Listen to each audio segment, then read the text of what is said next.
Good morning 8 class. आज हम आपको वसंत का पार्ट 5 करवाएंगे, चिट्ठियों की अनूठी दुनिया। चिट्ठियों का मतलब तो आप समझते हैं, चिट्ठी जिसको पत्र खत कहते हैं। तो ये इसके ऊपर आज का आपका पार्ट है। ये चिट्ठियों के बारे में आपको पूरी जानकारी दी जाएगी। पत्रों की दुनिया भी अजीबो गरीब है और उसकी उपयोगिता हमेशा से बनी हुई है। पत्र जो काम कर सकते हैं वह संचार का आधुनिक साधन नहीं कर सकता है।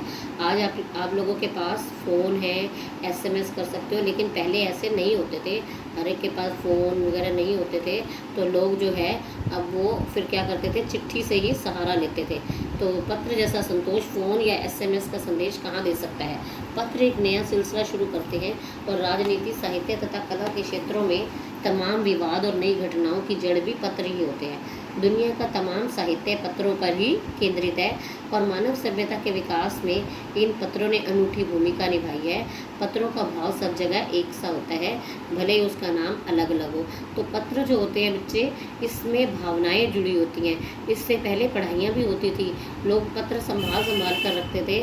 पत्र को उर्दू में खत कहते हैं, संस्कृत में पत्र कहते हैं, कन्नड़ में कागज और तेलुगु में उसको उत्तरम कहते हैं, जाबू लेख तथा तमिल में कडिद कहा जाता है। पत्र यादों को सहेज कर रखते हैं।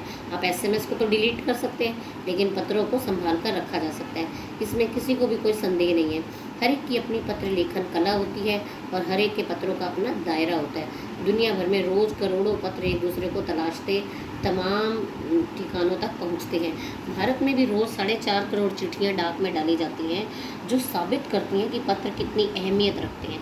आज भी पत्रों की उतनी ही उपयोगिता है। आज भी ये लगा लो 4.5 करोड़ चिट्ठियाँ जो है डाक में डाली जाती हैं। तो यानी कई जगह पर आज भी ऐसे काफ़ी लोग हैं जो पत्रों का सहारा लेते हैं। पंडित जवाहरलाल नेहरू का नाम आपने सुना होगा, भारत के प्रथम प्रधानमंत्री थे। उन्होंने सन 1953 में सही कहा था कि हजारों सालों तक संचार का साधन केवल हरकारे का मतलब क्या होता है, जो तेज घोड़े से भागते हैं। उसके बाद पहिए आए, पर रेलवे और तार से भारी बदलाव आया। तार ने रेलों से और भी तेज गति से संवाद पहुंचाने का सिलसिला शुरू किया। अब टेलीफोन, वायरलेस और आगे रेडार दुनिया बदल रहा है।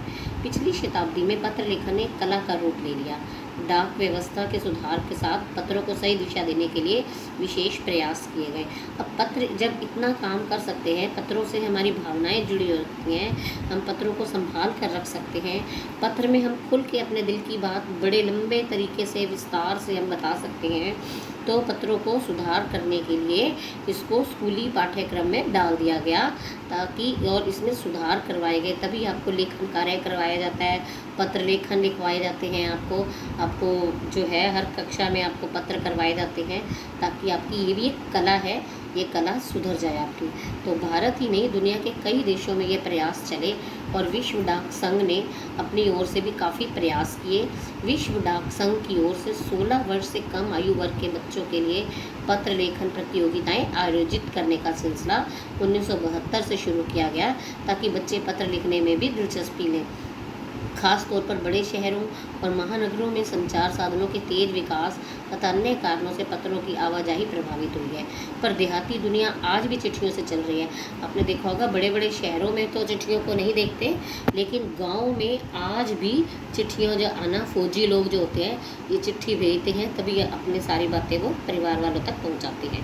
फैक्स, ईमेल, टेलीफोन तथा मोबाइल ने चिट्ठियों की तेज़ी को रोका है, पर ये कितने महंगे होते हैं। हर कोई तो इतने महंगे महंगे संदेश नहीं भेज सकता, तो इसलिए चिट्ठी सस्ता साधन है, पर व्यापारिक डाक की संख्या लगातार बढ़ रही है।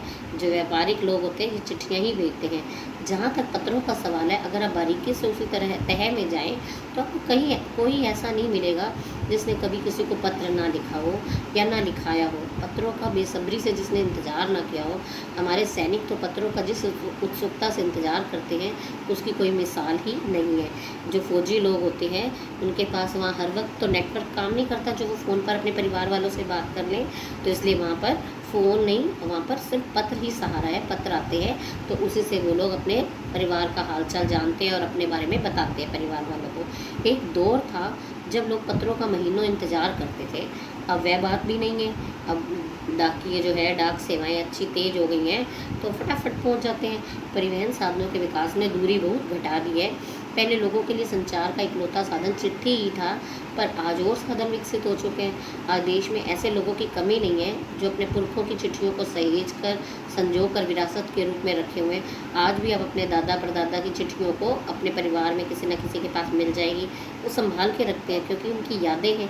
फिर बड़े बड़े लेखक, पत्रकारों, उद्यमी, कवि, प्रशासक, सन्यासी या किसान, इनकी पत्र रचनाएं अपने आप में अनुसंधान का विषय है कि बड़े बड़े लोगों के लिखे हुए पत्र संभाल के रखते हैं कि ताकि जब जब पढ़े तो ज्ञान उनका बढ़ता है।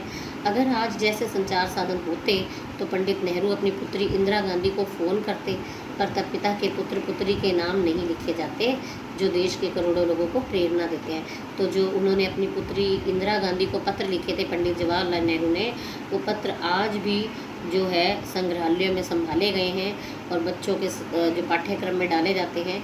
अगर उन्होंने पत्र ना लिखे होते तो आप लोगों तक वो उनका ज्ञान कैसे पहुंचता, जो उनके शब्द आप तक कैसे पहुंचते नेहरू जी के। आज भी आप पढ़ सकते हो उनकी लिखी हुई चिट्ठियाँ। तो भारत में इस श्रेणी में राष्ट्रपिता महात्मा गांधी को तो सबसे आगे रखा जा सकता है। दुनिया के तमाम संग्रहालय जानी मानी हस्तियों के पत्रों का अनूठा संकलन भी है।